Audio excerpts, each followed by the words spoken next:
Sejam todos muito bem-vindos a mais um Mergulho Profundo. E olha, hoje a missão é simplesmente gigantesca. O tema de hoje vai dar o que falar, com certeza. Pois é, a gente vai desconstruir completamente aquela mentalidade tradicional, sabe? Bem engessada de trabalho. A ideia central aqui é dissecar as fontes que ensinam a escapar de uma vez por todas daquela rotina exaustiva, aquela coisa de bater ponto das 9 da manhã às 5 da tarde. E tudo isso fundamentado no material que já é um clássico, o livro Trabalhe 4 Horas por Semana, do Timothy Ferriss. Exato. Mas é bom deixar claro desde já que não é apenas sobre a ideia superficial de trabalhar menos, sabe? A promessa profunda desse material é reestruturar de forma radical como a sociedade encara a relação entre esforço, tempo e dinheiro. É uma quebra de paradigma total. É uma virada de chave absoluta. E para dar o pontapé inicial de forma adequada, tem uma história no mínimo inusitada sobre o autor desse material que precisa ser contada. Ah, essa história é maravilhosa. É surreal. Basta imaginar a seguinte cena. Um indivíduo prestes a disputar as semifinais do Campeonato Mundial de Tango diretamente de Buenos Aires. Uma baita responsabilidade. Total. Imagina um salão suntuoso, absolutamente lotado, com uma plateia de, 50 mil pessoas assistindo. As luzes são ofuscantes, houve 5 meses de treinos diários intensos, tipo 6 horas por dia, tudo culminando naquele exato momento de graça e precisão. É a imagem da pura dedicação e da arte em movimento. Uma imagem belíssima, sem dúvida. Mas o contraste dessa cena de pura elegância com o passado esportivo desse mesmo autor é o que torna tudo um pouco absurdo. Totalmente absurdo, porque esse mesmíssimo indivíduo, alguns anos antes, lá em 1999, venceu o Campeonato Nacional Chinês de Kickboxing. E a grande sacada dessa vitória é que ele não venceu por ser o melhor artista marcial do torneio. Na verdade, ele passou muito longe de ser o melhor lutador técnico ali. Muito longe mesmo. Ele venceu porque se dedicou a ler minuciosamente as regras e encontrou brechas impressionantes. A história mostra 2 táticas principais. Primeiro, houve uma desidratação radical. Ele perdeu impressionantes 12 quilos em apenas 18 horas antes da pesagem oficial. Nossa, 18 horas. Sim.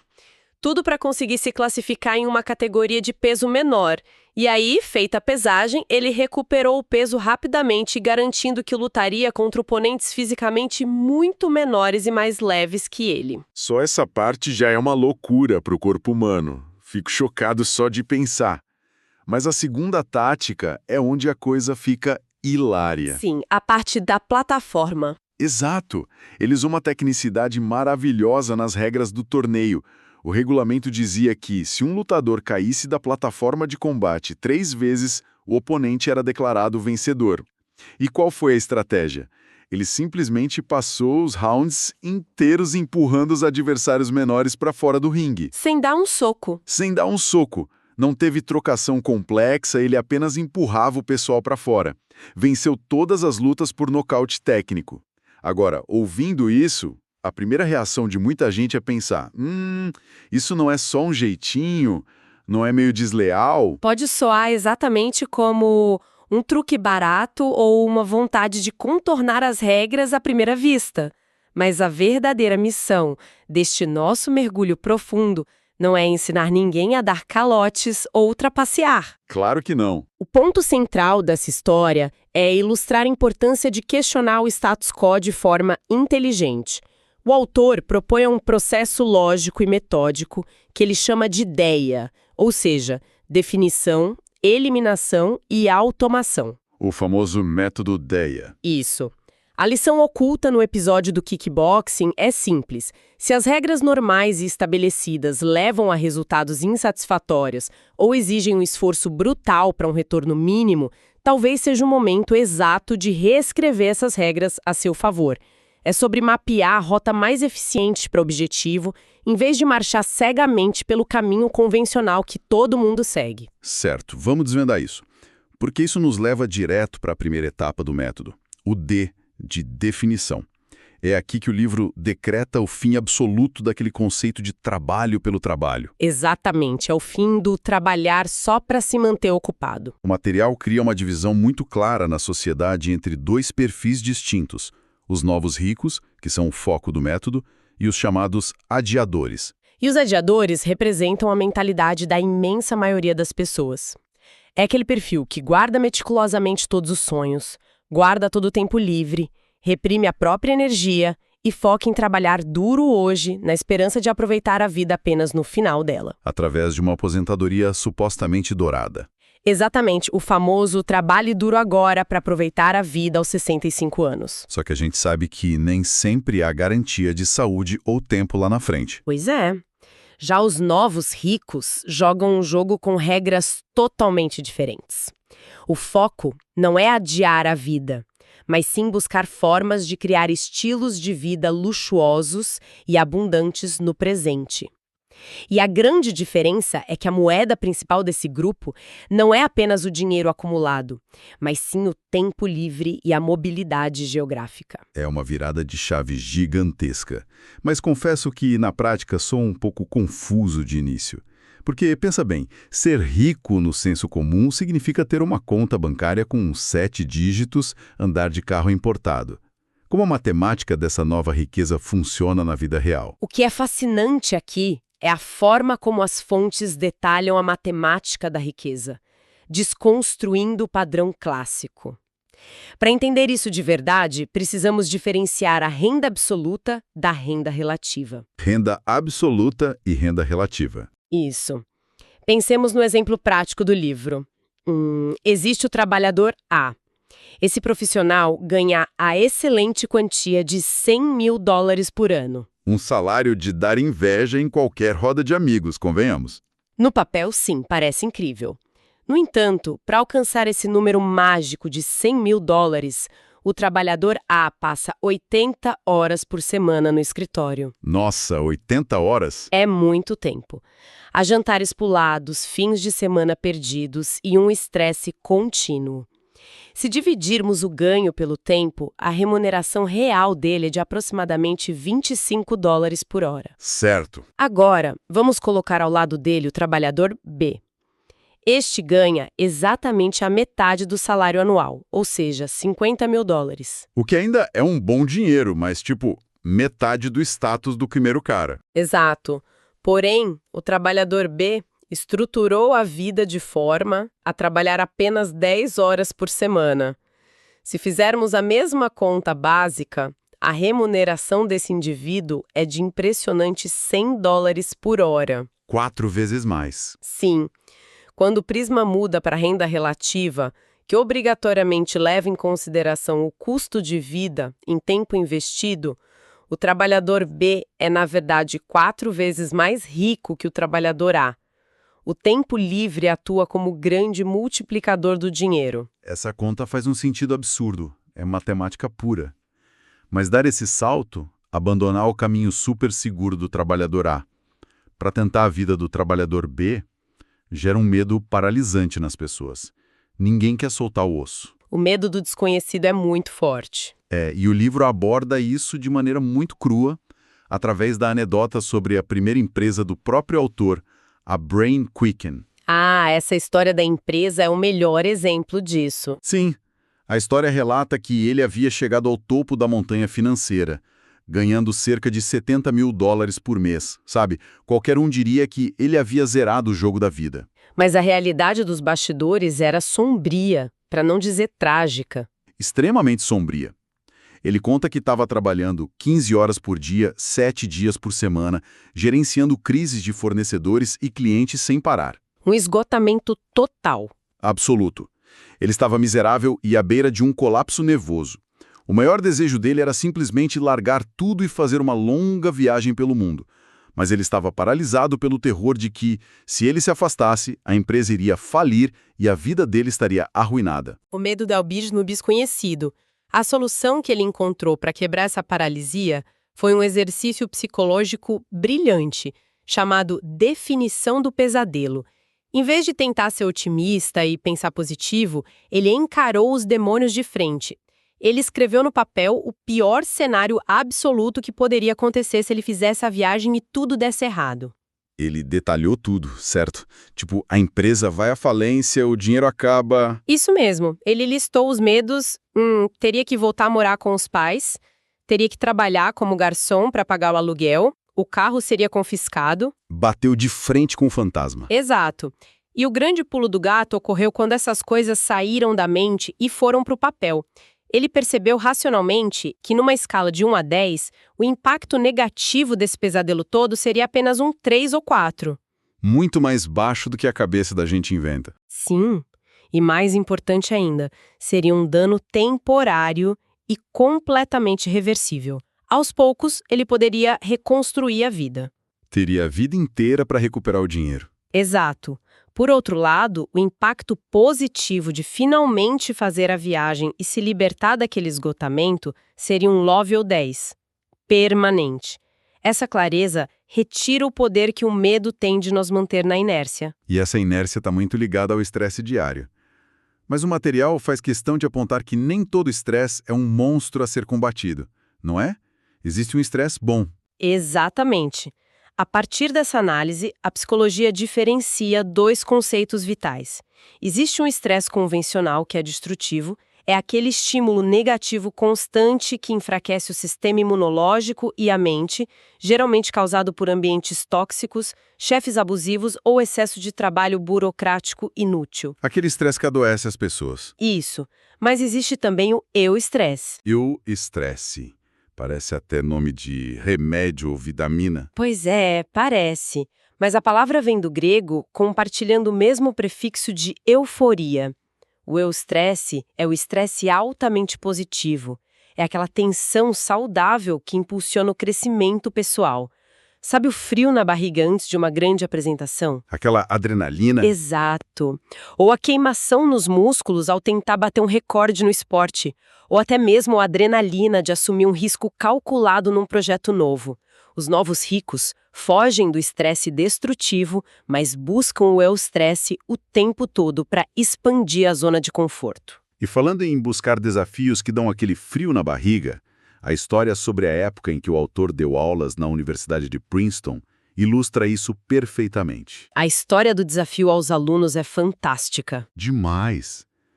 No primeiro ano como professor convidado, ele propôs um desafio colossal para a turma. Ele pagaria uma passagem de volta ao mundo com todas as despesas pagas para o aluno que conseguisse contatar celebridades ou personalidades consideradas impossíveis. Pessoas do mais alto escalão, como Jennifer Lopez, ou ex-presidentes como Bill Clinton. Pessoas inalcançáveis para um aluno normal. Isso. A missão era conseguir que essas pessoas respondessem a 3 perguntas simples. Um prêmio incrível para estudantes universitários, não é? E qual foi a taxa de sucesso dessa primeira tentativa? 0. Absolutamente nenhum dos 20 alunos, lembrando, 20 mentes brilhantes de Princeton, sequer tentou fazer o desafio. Nem tentaram. Nem tentaram. A presunção geral foi de que a competição entre eles seria tão feroz e o objetivo tão irreal que não valia a pena o esforço. Mas aí veio o ano letivo seguinte. O autor repetiu exatamente o mesmo desafio, com o mesmo prêmio, mas fez questão de contar a história vergonhosa da turma anterior que havia fracassado por inércia e medo. Mexeu com o ego deles. Mexeu muito. E o resultado mudou drasticamente. 6 de 17 alunos não apenas tentaram, como completaram a tarefa e conseguiram contatar figuras importantíssimas em menos de 48 horas. Se conectarmos isso ao cenário geral, a lição extraída é profundamente contraintuitiva e valiosa. Objetivos que parecem irreais e gigantescos são, de forma paradoxal, muito mais fáceis de serem atingidos do que aqueles objetivos medianos e seguros. Como assim mais fáceis? Isso desafia a lógica básica. Parece ilógico, eu sei, mas faz todo sentido quando analisamos o comportamento humano. A razão é dupla. Primeiro, porque 99% das pessoas acreditam intimamente que não são capazes de alcançar o topo do mundo, então elas simplesmente não tentam. Ficam pelo meio do caminho. Exato. Logo, a competição lá em cima é incrivelmente menor. A grande massa está se acotovelando e brigando ferozmente pelas metas chamadas de realistas, tornando esse espaço mediano e extremamente congestionado. Faz muito sentido. E segundo, metas pequenas e medíocres não geram inspiração. Um objetivo colossal, que soa impossível, injeta uma quantidade massiva de energia e estresse no corpo. Essa energia é o que garante a resistência necessária para aguentar os percalços, coisa que um objetivo comum jamais conseguiria proporcionar. É uma virada de chave mental e tanto. Mas aí esbarramos num problema de física básica. Se já definimos o que queremos e perdemos o medo de buscar alvos gigantescos, como a gente abre espaço físico na agenda para ir atrás disso? O dia continua tendo inflexíveis 24 horas para todo mundo. Pois é. E é aqui que entramos na etapa do de eliminação. É o momento de praticar a arte da ignorância seletiva. A eliminação é onde separamos os que estão apenas ocupados dos que são realmente produtivos. É o foco em fazer menos coisas, porém coisas de altíssimo impacto. Aqui onde a coisa fica realmente interessante, porque o livro traz à tona um conceito de um economista italiano antigo, o Vilfredo Pareto. É o célebre princípio 80-20. A regra estabelece que 80% de todos os resultados alcançados derivam de apenas 20% dos esforços empregados. A regra clássica de eficiência. Sim, e o material descreve como o autor aplicou isso de forma radical, quase assustadora, na própria empresa. Ele pegou a lista de 120 clientes ativos e fez uma auditoria brutal. Descobriu que apenas 5 desses clientes eram responsáveis por impressionantes 95% de todo o faturamento da empresa. O que já é um dado revelador. E a consequência lógica dessa descoberta sobre os outros 115 clientes? A descoberta foi que esses clientes restantes, que mal geravam receita, eram responsáveis por quase 100% de todas as dores de cabeça, reclamações e tempo gasto no telefone. Aqueles clientes que sugam a energia. Os famosos vampiros de tempo. Então ele tomou uma atitude drástica. Ele decidiu ativamente demitir essa esmagadora maioria de clientes tóxicos. Mas, espera um pouco, demitir 95% da base de clientes de uma vez, isso soa como uma receita rápida para falência total. Como alguém faz isso na vida real e sobrevive para contar a história? A reação de choque é natural. Parece um suicídio corporativo à primeira vista. Mas, na verdade, é a aplicação pura da diferença entre ser eficiente e ser eficaz. Qual a diferença prática? Ser eficiente é fazer uma tarefa da melhor forma e o mais rápido possível. Ser eficaz é garantir que essa tarefa, antes de mais nada, mereça o seu tempo e te aproxime do objetivo. Fazer muito bem uma coisa inútil não a torna importante. Nossa, isso é forte. Fazer muito bem uma coisa inútil não a torna importante. Exatamente. O livro até detalha uma ligação telefônica onde o autor atendeu um desses clientes abusivos e sugadores de tempo e simplesmente disse de forma polida e irredutível: desejo tudo de melhor, lamento muito, mas não podemos mais fazer negócios juntos. E desligou. Um alívio instantâneo. Ao limpar o terreno e focar energia exclusivamente nos clientes que traziam resultado real, o milagre aconteceu. A jornada de trabalho dele caiu drasticamente de 80 horas para apenas 15 horas semanais. E a renda, livre dos gargalos e das horas perdidas, dobrou de 30 mil para 60 mil dólares ao mês. É uma prova irrefutável de que menos pode ser absurdamente mais. Mas ainda fica aquela dúvida, como a pessoa evita que o trabalho que sobrou, aquelas coisas que são realmente importantes, não acabem se esticando e ocupando o dia todo novamente? A natureza humana adora preencher o tempo livre. Para impedir que isso aconteça, o método introduz a lei de Parkinson. Essa lei prova que o tamanho e a complexidade de uma tarefa vão se expandindo proporcionalmente ao tempo que se tem disponível para concluí-la. A tarefa cresce para ocupar o espaço. Isso. Se houver um prazo frouxo de uma semana para escrever um relatório simples de 2 páginas, a mente humana vai transformar isso num bicho de 7 cabeças que levará exatamente 1 semana para ficar pronto. Todo universitário conhece essa lei instintivamente quando deixa o trabalho gigantesco para a véspera, não é? A mágica de fazer em uma noite o que deveria levar um mês. Sem dúvida. O próprio autor usa um exemplo dele mesmo em Princeton. Ele teve apenas 24 horas para redigir um trabalho final que valia 25% da nota do semestre inteiro. Desespero total. O prazo esmagador foi uma bênção disfarçada, na verdade. Sem tempo disponível para divagações inúteis, leituras desnecessárias ou procrastinação, ele precisou focar de forma microscópica apenas no que era vital para o argumento.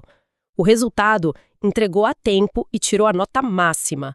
Prazos curtos e rígidos forçam um foco extremo. Se a gente unir a lupa do Pareto para escolher o que fazer, com o cronômetro do Parkinson para fazer rápido, a mágica realmente acontece. Mas o que me chamou muita atenção também é que essa ideia de eliminação impiedosa não se restringe apenas ao ambiente de escritório. Ah, não mesmo. Vai para a vida pessoal também. Sim, o livro fala sobre aplicar isso ao que consumimos para dentro da nossa cabeça no dia a dia. As fontes revelam que o autor passou um período de 5 anos sem assistir a nenhum noticiário na televisão e sem ler jornais impressos. 5 anos de isolamento das notícias. Imagina isso. A única exceção cômica foi ele ter comprado um jornal no aeroporto internacional apenas porque isso dava direito a um desconto na compra de um refrigerante na lanchonete. É o que o livro chama de jejum de notícias ou o cultivo da ignorância seletiva. Ignorância seletiva, adoro esse termo. É perfeito para o mundo superconectado de hoje, porque onde as pessoas rolam o feed do celular infinitamente buscando desastres e polêmicas, essa ignorância se torna uma habilidade de sobrevivência mental. A premissa central é que a gigantesca maioria das informações diárias é negativa, repetitiva e irrelevante, e, acima de tudo, está completamente fora do nosso círculo de influência ou controle. Saber de uma tragédia do outro lado do mundo não te ajuda e consome uma energia mental preciosa. Mas a pessoa não vira um alienado vivendo numa caverna se fizer isso. Como ela sabe o que está acontecendo?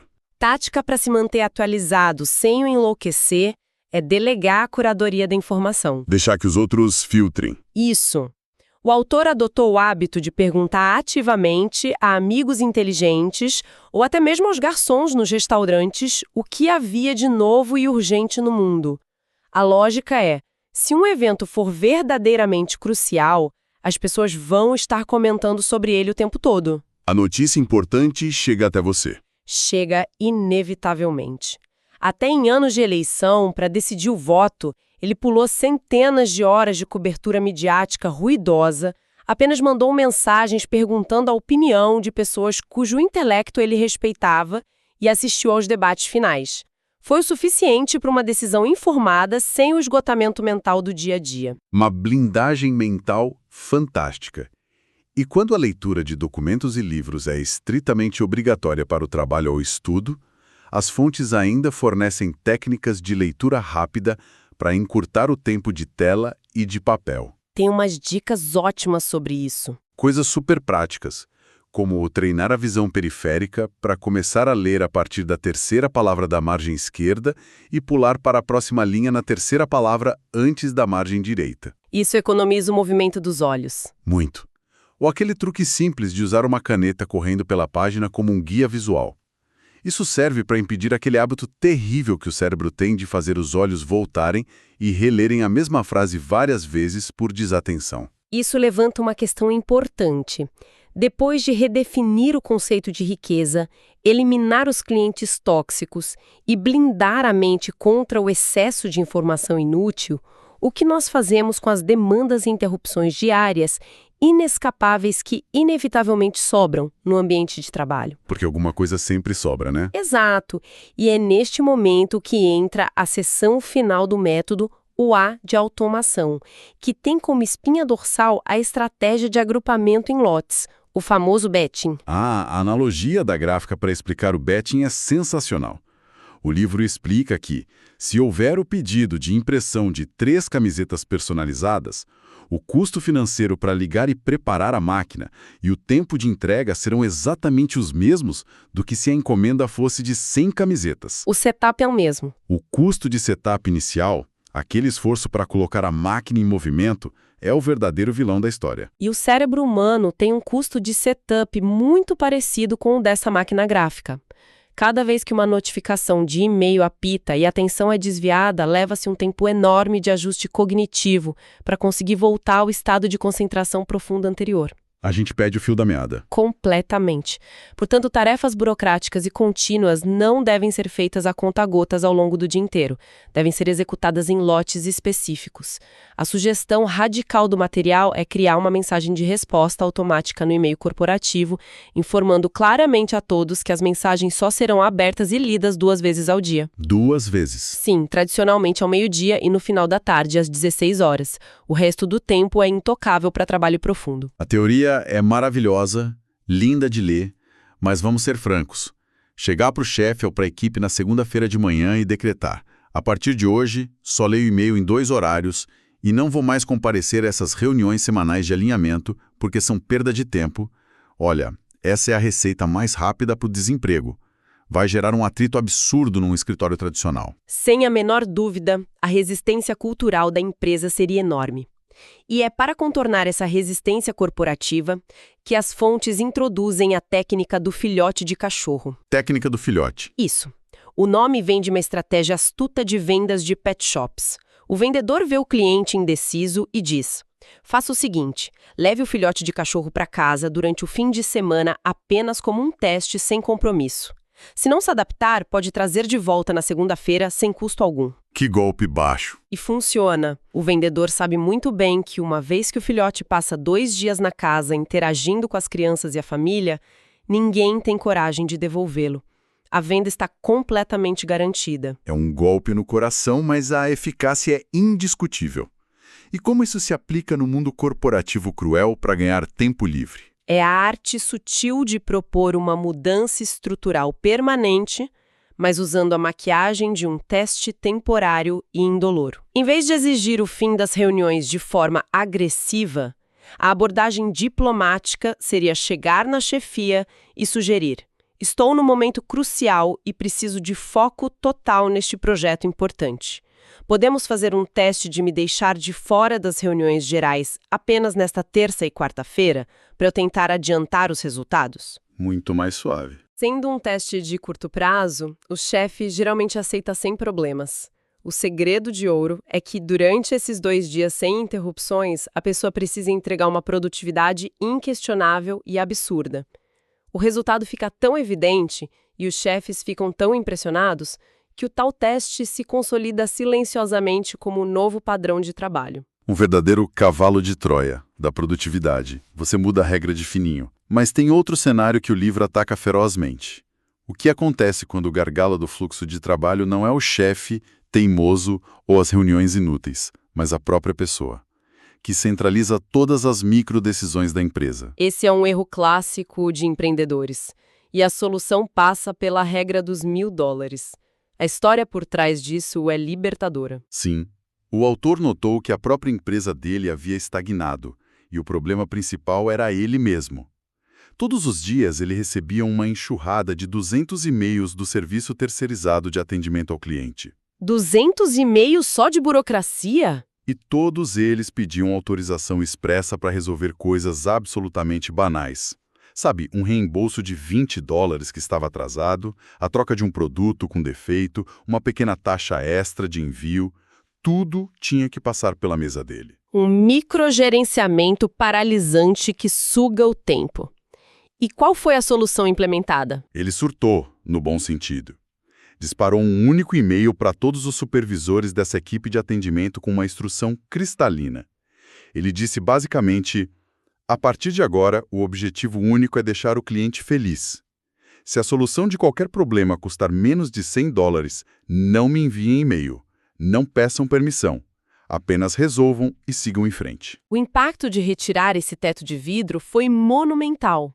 Ao demonstrar confiança e empoderar a base, o nível de inteligência operacional de toda a equipe pareceu dar um salto instantâneo. Eles não precisavam mais ser robôs. Exato! Aquele único e-mail dizimou os 200 e-mails diários de aprovação.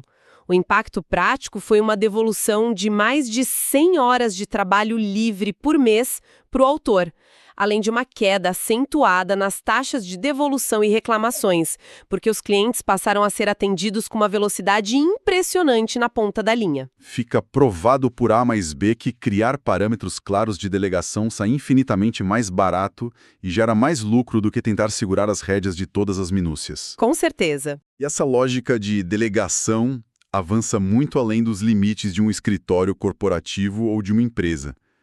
O material explora a fascinante e bizarra ideia de terceirizar a própria vida, algo que soa como ficção científica pura, mas é completamente real. Essa parte da terceirização pessoal é divertidíssima. Demais. Para ilustrar o quão longe isso pode ir, eles contam a jornada do A.J. Jacobs, que era um editor da conhecida revista americana Esquire. Inspirado por essa economia globalizada e conectada, ele tomou a decisão excêntrica de contratar equipes de assistentes virtuais baseadas na Índia, empresas como a Brickwork e a EMI. Assistentes do outro lado do mundo. O detalhe genial é que ele não delegou só planilhas chatas de trabalho. Ele passou a delegar as demandas da vida pessoal dele. A assistente remota principal dele, uma moça chamada Roni Balani, protagonizou episódios que são cômicos até hoje. A colisão de culturas na hora de executar tarefas ocidentais banais rende histórias hilárias. Demais. Em um momento, Jacobs precisava de alguns dados para um artigo e pediu que a assistente indiana fizesse uma rápida pesquisa sobre quem seria, segundo a mídia, a mulher mais sexy da atualidade. Ele esperava receber talvez um link ou no máximo um parágrafo. E o que a eficiência corporativa entregou? O que ele recebeu foi um dossiê perfeitamente formatado, cheio de cabeçalhos coloridos, tabelas de dados, listando desde a filmografia completa da celebridade até os nomes dos animais de estimação e os pratos favoritos. A eficiência corporativa pesada aplicada à futilidade total. Mas ele foi bem além da pesquisa de internet, certo? Chegou a delegar tarefas familiares também, se não me engano. Foi muito além. Ele usou a equipe do outro lado do mundo para tentar rastrear e comprar brinquedos infantis super raros para o filho dele que morava nos Estados Unidos. Imagina a confusão. A falha de comunicação resultou numa cena hilária em que a encomenda finalmente chegou na casa dele e, em vez do brinquedo educativo desejado, eles enviaram um improvável e bizarro Chicken Dance Elmo, um boneco de pelúcia gigante dançando como galinha, apenas porque o brinquedo original estava esgotado e eles queriam resolver o problema. Uma solução bem inusitada. Mas o ponto de virada onde percebemos o poder real e útil disso tudo foi no combate ao spam institucional que a gente recebe na caixa de entrada. Ah, isso é uma praga na vida de qualquer editor. O Jacobs estava exausto de receber e-mails inúteis de relações públicas. Então ele simplesmente passou a bucha para Roni e a assistente remota escreveu um e-mail com uma educação britânica impecável, mas de uma firmeza implacável, direcionado à Secretaria de Turismo do Colorado. Para cancelar os informativos. Sim. Ela explicou longamente que as montanhas de lá deviam ser lindas, maravilhosas, mas que os comunicados constantes consumiam muito tempo do editor e não tinham alinhamento algum com o editorial da revista, solicitando elegantemente o cancelamento imediato de todos os envios. Imagina a cena surreal. Uma assistente sentada em Bangalore, na Índia, negociando com polidez extrema e firmeza com o órgão de turismo do Colorado, no meio dos Estados Unidos. Tudo isso apenas para proteger o tempo de tela de um editor em Nova York. É uma história que tira boas risadas da gente, sem dúvida nenhuma. Uma logística impensável décadas atrás. Mas carrega um peso filosófico gigantesco sobre a era moderna em que vivemos. Demonstra que a tecnologia, aliada à arbitragem global de custos, tem o poder real de libertar a mente humana daquelas tarefas robóticas e triviais que sugam a nossa vida e energia diariamente. Então, o que tudo isso significa quando a gente passa a régua no assunto? A lição principal, não é? Sim, resumindo o valor prático desse oceano de informações para a nossa audiência hoje, este mergulho profundo deixou bem claro que o conceito tradicional de riqueza está simplesmente ultrapassado. Ter milhões na conta não serve para muita coisa se a pessoa é prisioneira do próprio escritório e não vê os filhos crescerem. A definição de riqueza mudou. Nova riqueza é medida puramente em liberdade de escolha, mobilidade e domínio sobre a própria agenda.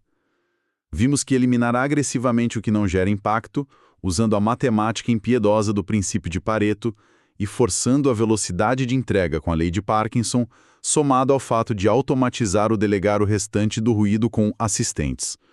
Olha, nada disso é um sintoma de preguiça. Muito pelo contrário. É o trabalho focado e inteligente. É o ápice absoluto da produtividade.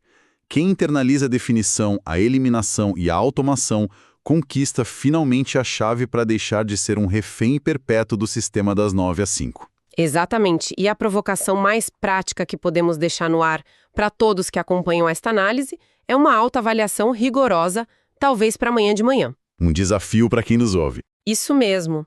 Quando a jornada de trabalho começar, olhe para a própria rotina, para a tela do computador e faça uma pergunta brutalmente honesta. Está havendo produtividade real? Ou a minha mente está apenas inventando um monte de tarefas ativas e e-mails para responder só para evitar lidar com o que é verdadeiramente importante? Aquela falsa sensação de produtividade. Pois é. O estado de estar perpetuamente ocupado, correndo freneticamente de uma reunião improdutiva para a próxima, respondendo mensagens a cada 5 minutos no celular, geralmente é uma armadilha muito reconfortante. É o disfarce psicológico perfeito para não enfrentar as decisões difíceis e os projetos complexos que realmente mudariam o ponteiro dos resultados na nossa vida. E pegando carona nessa ideia fantástica, eu quero encerrar este papo deixando um último pensamento provocativo. É algo mais existencial, que pulsa nas entrelinhas desse material inteiro e que me deixou refletindo bastante. Sobre o que acontece depois? Isso. Vamos imaginar que alcançamos aquele patamar ideal, o paraíso da produtividade absoluta. Todas as tarefas triviais foram agrupadas perfeitamente. O que era repetitivo foi terceirizado e delegado para assistentes eficientes na Índia ou em qualquer lugar. E tudo que não servia para nada foi eliminado com a frieza de Pareto. O sonho de consumo de muita gente. Exato. E o tempo livre finalmente apareceu. Horas e horas vazias na agenda. O que restará de nós no final do dia, se a sociedade subitamente perder a confortável desculpa de estar ocupada demais para tudo? Seremos finalmente forçados a encarar o silêncio. Teremos que olhar no espelho e enfrentar o vazio existencial de descobrir quem realmente somos, do que gostamos de verdade e qual é a nossa autêntica paixão no mundo, agora que não há papéis corporativos intermináveis a preencher. É um encontro assustador consigo mesmo. É um pensamento de dar frio na espinha, com certeza, mas ao mesmo tempo representa a maior e mais profunda de todas as libertações que o ser humano pode alcançar. Fica essa reflexão intensa pairando no ar até o nosso próximo mergulho profundo. Até a próxima. Até logo!